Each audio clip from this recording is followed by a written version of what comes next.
Hi friends, in this series of cardiovascular system examination, today I will talk about the cardiac cycle. We will understand the heart function, how the cardiac cycle works in clinical practice. First is the disclaimer. Caring Docs YouTube channel does not provide medical advice. Information available on this channel does not offer diagnosis or advice regarding the treatment. Information provided here is for educational purpose only. It should not be used as an alternative to healthcare professionals' diagnosis or treatment of any person or animal. Please seek the help of medical expert for diagnosis, prevention, and treatment of medical illnesses. There is no endorsement for any brand or a company. Cardiac cycle is the sequence of events which occur during the single heartbeat. It occurs from the beginning of one heartbeat to the beginning of the next. Each cycle is initiated by the spontaneous generation of the action potential or the impulses in the sinus node. Sinus node is the pacemaker of the heart. It is located in the superior lateral wall of the right atrium near the opening of the superior vena cava.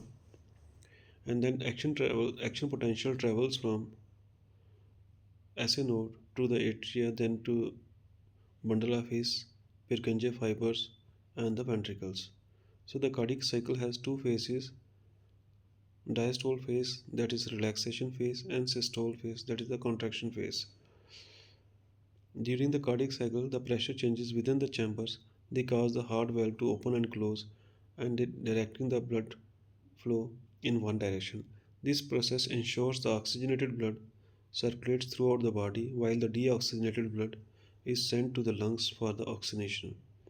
So this cycle is essential to maintain the effective blood circulation, and it is influenced by the electrochemical signals that originate in the SA node and the triggering myocardial contraction.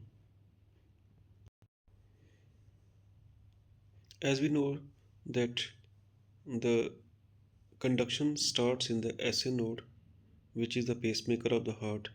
SA node is located in the right atrium, and the impulse generated is because of the sodium, potassium, and the calcium ion, and this causes the atria to contract, helping to fill the ventricles with the blood. When the impulse reaches the AV node from the SA node, there is a slight delay, and this delay lets the ventricle to fill with blood before they contract. After the AV node, the impulses they travel through the bundle of His, which splits into right and left branches along the septum and then into the Purkinje fibers. These fibers spread the ventricles. These fibers they spread through the ventricles, enabling a strong coordinated contraction to pump the blood out of the heart. When the impulses they reach the heart muscles, the calcium channels they open, they allow the calcium to enter into the cells, and this triggers a large calcium release within the cells or the myocardium, causing them to contract. Afterwards, the calcium exits the cells so the muscle can relax and the muscle gets ready for the next cycle. So the ECG changes which we see in the ECG paper, their P wave is because of atrial contraction, QRS complexes are because of ventricular contraction, and T waves are because of ventricular relaxation. So this synchronized process keeps the heart rhythm steady, efficiently moving the blood from the atria to the ventricles and then out to the body.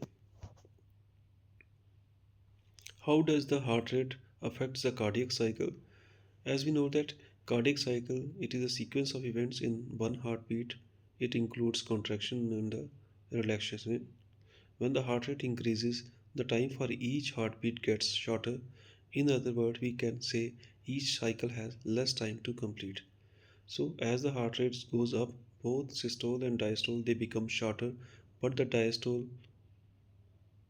shortens more than the systole, and this is because of the systole still needs enough time for the heart to pump the blood effectively even at the higher rates.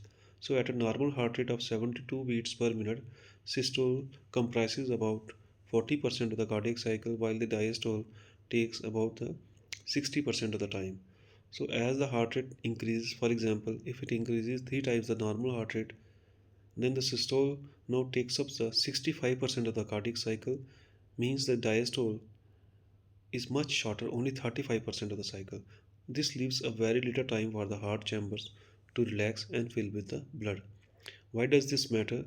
Because when the heart beats very fast, it doesn't relax long enough to fully refill. So each beat pumps out less blood, which can eventually reduce the heart's efficiency, especially during the prolonged high heart rates, like in tachycardia. In summary, we can say when the heart rate increases, both the contraction and the relaxation phases gets shorter, but the diastole shortens more, reducing the time for the heart to fill with the blood before the next beat. Each can lead to incomplete filling and reduced blood output per beat. In this figure, the cardiac cycle is represented as a cyclical event beginning from the S1 and ending back at S1 in clockwise fashion. So systole comprises about zero point 0.3 seconds and diastole comprises about 5.5 seconds in a normal heart rate, that is 72 beats per minute. So, for an average heart rate of 72 beats per minute, each cardiac cycle is of zero point 0.8 seconds, out of which zero point 0.3 second is contributed by the ventricular systole and zero point 0.5 second is because of ventricular diastole. So, what are the cardiac events in the cardiac cycle? We can summarize them as in a clockwise beginning from the S1. The S1, that is the first heart sound, this marks the closure of the atrioventricular or AV valves, specifically the mitral and the tricuspid valve, signaling the beginning of the cardiac cycle. It is followed by the isovolumetric contraction. After the S1, the ventricles they begin to contract, and during this phase, the aortic and the pulmonary valves are still closed. So both atrioventricular and the aortopulmonary valves they remain closed, leading to a period of contraction with no volume change. So this is called isovolumetric contraction. This is followed by the clicks, and when there is isovolumetric contraction, it leads to opening of the aortic and the pulmonary valves, which produces a sounds like click as the blood begins to be ejected from the ventricle. So this click is further followed by ventricular systole. So with the opening of the aortic and the pulmonary valve, the blood is ejected from the ventricles into the systemic and the pulmonary circulation, completing the ventricular systole. And this further leads to S2, that is the second heart sound. This phase of ventricular systole is followed by the closure of the aortic and the pulmonary valves. This produces the S2 sounds and making the end of the ventricular systole and the beginning of the diastole. So it leads to isovolumetric relaxation. The ventricles now they start to relax, but the AV valves they remain closed initially. So both the AV valves and the aortic and the pulmonary valves are closed, leading to another period of no volume change in the ventricle, and this is called isovolumetric relaxation. After isovolumetric relaxation, the AV valves like mitral and the tricuspid they open, they produce a snapping sound associated with the opening of these valves. This is called snaps. And when these valves open, there is rapid filling phase of ventricular diastole. Uh, the blood flows rapidly from the atria to the ventricles due to pressure difference, creating a third heart sound, that is S3, which is associated with rapid filling phase. So this phase, there is another phase called diastasis. This phase is characterized by the gradual reduction in the pressure difference between the atria and the ventricles. The blood flows slowly uh, as the pressure in the ventricles and the atria they equalizes. After that, there is an atrial contraction. This is called click, that is S4. The atria contracts. They provide an additional push of the blood into the ventricle, termed as atrial kick, and this may generate the fourth heart sound, and this completes the filling of the ventricles. So In this way, at the end of the atrial contraction, the AV valve they again close, they produce the sound S1, and in this way the cardiac cycle begins again. So this picture depicts the events of the cardiac cycle. What are the JVP waveforms during the which occur during the cardiac events? How do we interpret them? If we superimpose the waves of the jugular venous pressure onto the cardiac cycle, we will see that JVP has the following waves like A, X, C, X, V, Y, and H. They are repeated in a cyclical fashion. Clinically, we appreciate only the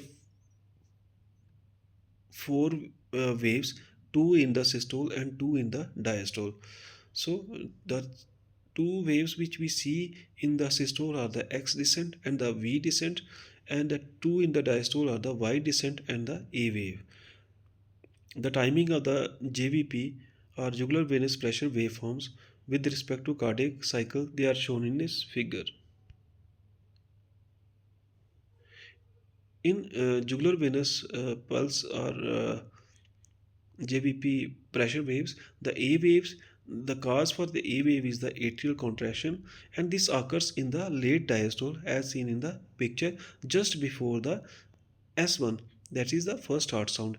The X wave, or we can say initial X descent, the cause is atrial relaxation, and it is seen in the systole following the A wave in the and the S1. The C wave, the cause is bulging of the tricuspid valve into the right atrium during the early ventricular contraction, and it is seen in systole, and it often coincides with the carotid upstroke. The X dash wave or the X descent following the C wave, the cause is downward pull of the tricuspid valve and the floor of the right atrium, causing floor of the right atrium with the ongoing ventricular contraction, and it is seen in the systole. It follows the S1 and the C wave. V wave, the cause is filling of the right atrium while the tricuspid valve is closed during the ventricular systole, and it is seen in the systole, and it typically precedes the S2. Y wave or Y descent, the cause is rapid emptying of the right atrium as the tricuspid valve they open in the ventricular diastole, and it is seen in the diastole following an audible opening snap. H wave or Hirschfelder's wave, the cause is slow filling of the right atrium during the diastasis phase, that is the middle of the diastole, and it occurs in a diastole but is not clinically appreciable. How do the heart sounds or the cardiac murmur they are related to the cardiac cycle? The S1 is that is the first heart sound. It occurs with the closure of the mitral and the tricuspid valve at the start of the ventricular contraction, that is systole. S2 occurs with the closure of the aortic and the pulmonary valves at the end of the ventricular contraction. S3 and S4, they are extra heart sound. They are typically heard in the abnormal heart condition. S3, it is associated with heart failure or the volume overload, and S4 is often seen in condition with stiff ventricle like hypertension or the aortic stenosis. So what are the type of the murmur and what is the timing with the cardiac cycle? The early systolic murmur they begins right after the S1, and it is seen in mitral regurgitation and the tricuspid regurgitation. Mid systolic murmur they occur between the S1 and S2, and they typically occur due to aortic stenosis and the pulmonary stenosis. Late systolic murmurs they begin late in the systole and end at the S2. They are often heard in the mitral valve prolapse and the tricuspid valve prolapse. Hollow systolic murmur or pansystolic murmur they last throughout the systole, and they are associated with ventricular septal defect, mitral regurgitation, tricuspid regurgitation. So the early diastolic murmur they starts right after the S2. They are seen in the aortic regurgitation and pulmonary regurgitation. Mid diastolic murmur they occur after S2 but before the end of the diastole, and they are linked to mitral stenosis and the tricuspid stenosis. Continuous murmur it heard during the cardiac cycle, and they are characteristics of patent ductus arteriosus. So in this figure, we can make out the relationship of the cardiac murmur, whether they are systolic or the diastolic murmur in relation to the heart sounds, that is S1, S2. So, how do we remember the murmur? The early murmurs are usually regurgitant, that is leaking regions. Mid murmurs, they are often indicate stenosis, that is narrowing, and late murmurs, they are usually associated with prolapsed or papillary dysfunction. There are certain notable conditions. For example, early systolic murmur or pan-systolic murmur seen in mitral and tricuspid regurgitation and aortic and pulmonary valve stenosis. Mid-systolic murmur seen in aortic and pulmonary stenosis. Early diastolic murmur is seen in aortic and pulmonary regurgitation. Mid-diastolic murmur seen in mitral and tricuspid stenosis. Late systolic murmur in mitral valve prolapse, and continuous murmur is seen in patent ductus arteriosus. How are the ECG waveforms related in the cardiac events? As we know that the atrial contraction, they follow the P wave of the ECG. Isovolumetric contraction and the systole, they follow the QRS wave of the ECG, and diastole follows the T wave of the ECG. So the P wave on the ECG is caused by the electrical signals that make the atria contract, and after this there is a small rise in the pressure in the atria because they are pushing the blood into the ventricle. And the QRS complexes, this is a series of spikes that happens about 0.16 seconds after the P wave, and it represents the electrical activity that causes the ventricles to contract, that is ventricular systole. And when the QRS complexes appear, the ventricle starts to squeeze and pump the blood out. The T wave shows the ventricular relaxing, that is repolarization. After they have pumped the blood. It occurs just before the enter of the ventricular contraction, indicating the heart is getting ready for the next cycle. The atria, they function as a primer pumps because blood flows continuously into atria from the veins. This is a passive filling, and it accounts for 80% of the blood that flows directly into the ventricle without needing the atria to contract. The atrial contraction, the remaining 20% of the blood is pushed into the ventricles when the atria they contract, and this helps fill the ventricle completely, making the pumping of the blood more efficient. Even without atrial contraction, the heart can pump enough blood under normal circumstances, but during exercise, the extra 20% from the atrial contraction is helpful. The atrial pressure wave like A, C, and V waves, which are seen on the uh, JVP, or the A wave is because of atrial contraction, and this small pressure wave increase shows up as the atria pushes blood into the ventricle. The right atrial pressure goes up by 4 to 6 mm of mercury, while the left atrial pressure goes up by 7 to 8 mm of mercury. The C wave, this occurs when the ventricle they start contracting. It is due to small amount of the blood pushing back into the atria and the AV valve bulging back slightly into the atria. And V wave, this forms towards the end of the ventricular contraction. It is caused by the blood slowly filling the atria while the AV valves are closed, and when the ventricles finish contracting, the AV valves reopen, and this stored blood quickly flows into the ventricle, making the V wave disappear. This is the Vickers diagram. It shows comprehensive graphical representation of the cardiac cycle, showing how pressure, volume, ECG, and heart sound they change over the course of a single heartbeat. So this illustrates the timing and the interaction between the pressure, volume, and the ECG and the heart sound changes in a cardiac cycle, allowing for a clear understanding of the heart function during each phase of the cardiac cycle. The components of the Vickers diagram are: first is the phase of the cardiac cycle on the Vickers diagram. For example, diastole, this is the relaxation phase where the ventricles they are filled with the blood. Rapid filling phase, blood flows rapidly from the atria to the ventricles due to a pressure gradient. Diastasis, that is the slow filling phase. Filling towards slows down as the pressure gradient between the atria and the ventricle diminishes. Atrial contraction, the atria contract pushing the remaining blood into the ventricles. Systole, contraction phase where the blood is ejected from the heart. Isovolumetric contraction, the ventricle contracts into no changes in the volume because all valves are closed. Then is the ejection phase when the ventricular pressure exceeds the arterial pressure and the aortic and the pulmonary valve they open and the blood is ejected. Second is the pressure curves. The atrial pressure, for example, atrial pressure rises slightly during the atrial contraction. This shows a V wave when the atria fill against the closed AV valves and drops sharply when the AV valves they open. The ventricular pressure is low during the diastole as the ventricle they relax and fill. It rises steeply during the isometric contraction when the ventricles contract but no blood is ejected, and peaks during injection as the blood is pumped out of the arteries, and it falls during the isovolumetric relaxation after the semilunar valves they close. The aortic pressure begins in the diastole due to the prior ejection. It falls gradually as the blood flows to the peripheral circulation. It rises again when the blood is ejected from the left ventricle, peaking as the ventricular pressure peaks, and it shows a characteristic dichrotic notch, a small upward deflection when the aortic valve they close due to the brief reversal of the blood flow. The volume curves they indicate the ventricular volume. Diastole volume increases as the ventricle fills with blood from the atrium. The rapid filling phase, most of the blood enters here. Diastasis, filling slows down. Atrial contraction adds the final volume.